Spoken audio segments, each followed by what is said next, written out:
Magnus Carlsen is only 12 years old in this game but plays like a full-grown adult. Let's watch how he beats two bishops with two knights in an open position. Magnus starts d4 and black replies knight f6. Then bishop g5 is the Trompowsky attack. The idea is that white wants to exchange bishop for knight in order to double the black pawns. Black continues d5 and white follows through with the plan with bishop takes f6. Black recaptures towards the center, then knight c3, e6, knight f3, and c5. After 5 moves, we've reached a crucial point in the game. Black threatens to exchange an outside pawn for a central pawn, which is very important.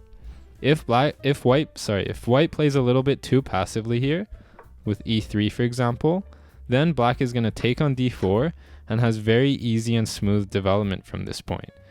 Also, with the extra central pawn, black might steamroll through the center at some point. Instead, white plays e4, and the threat is to take on d5, messing up black's pawn structure. It might have been better for black to capture the e pawn, but instead he captured the d pawn first, then the e pawn. And now white throws in a nice sequence of moves here, before recapturing. Bishop b5 check. Black blocks the check, then queen h5. The threat is to take on e6, taking advantage of both pins on the king. Now if black takes the bishop, then white can go ahead playing knight takes e6. We'd have queen b6, then knight d5, and if black plays queen a5 check, white can just block with the calm c3. Now there's a lot of threats here, and the black king isn't going to be in a whole lot of trouble.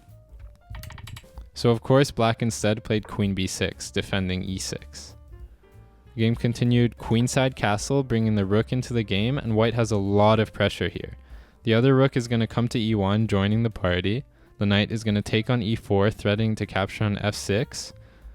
So black tries to alleviate the pressure a little bit with queen c5. Now white has a sweet tactic here to win a pawn, and let's see if you can find it.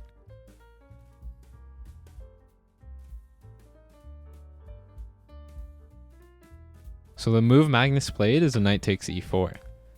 Black captures the queen, and then knight takes f6 with the royal fork. So at this point, white just won a pawn. Black continues knight c6, and white wants to bring the rook to e1, but wants to do it forcefully. If he just did it right away, then black would capture the knight, and white would have to capture the bishop on d7, and we'd have too many exchanges. So first, white is going to take the knight on c6.